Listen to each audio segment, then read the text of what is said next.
BMS സ്ഥാപക ദിനത്തിന്റെ ഭാഗമായി കട്ടപ്പന യൂണിറ്റിന്റെ നേതൃത്വത്തിൽ പതാക ഉയർത്തി. BMSന്റെ കട്ടപ്പന മേഖലയിലെ 61 യൂണിറ്റുകളിലും പതാക ഉയർത്തി. നേതാക്കളും പ്രവർത്തകരും അടക്കം വിവിധ യൂണിറ്റുകളിൽ ചടങ്ങുകളിൽ പങ്കാളികളായി. ജൂലൈ 23 BMSന്റെ സ്ഥാപക ദിനമാണ്. ഇതിനോട് അനുബന്ധിച്ച് 70ാം വാർഷികാഘോഷവും സംഘടിപ്പിക്കുന്നുണ്ട്. ഇതിന്റെ ഭാഗമായി ഇന്ത്യയിലെ എല്ലാ യൂണിറ്റുകളിലും യൂണിറ്റ് കേന്ദ്രങ്ങളിലും പതാക ഉയർത്തുകയും കുടുംബ സംഗമങ്ങളും നടന്നുവരികയാണ്. ഇതിന്റെ ഭാഗമായി കട്ടപ്പന മേഖലയിലെ 61 യൂണിറ്റുകളിലും പതാക ഉയർത്തുകയും പതാക ദിനത്തിൽ സമാജസേവ, തൊഴിലാളി ധർമ്മം എന്ന സന്ദേശം എല്ലാ തൊഴിലാളികൾക്കും നൽകുകയും ചെയ്തു. 1955 ജൂലൈ മാസം 23-ാം തീയതിയാണ് BMS സ്ഥാപിതമായത്.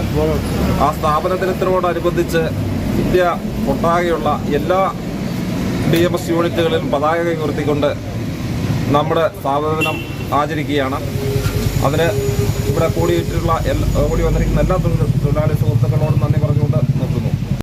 BMS കട്ടപ്പന മേഖലാ സെക്രട്ടറി BP ഷാജി, കട്ടപ്പന മേഖലാ പ്രഭാരി B ഭുവനചന്ദ്രൻ, മേഖലാ ജോയിന്റ് സെക്രട്ടറി GT ശ്രീകുമാർ, വിവിധ യൂണിറ്റ് കൺവീനർമാർ എന്നിവർ നേതൃത്വം നൽകി.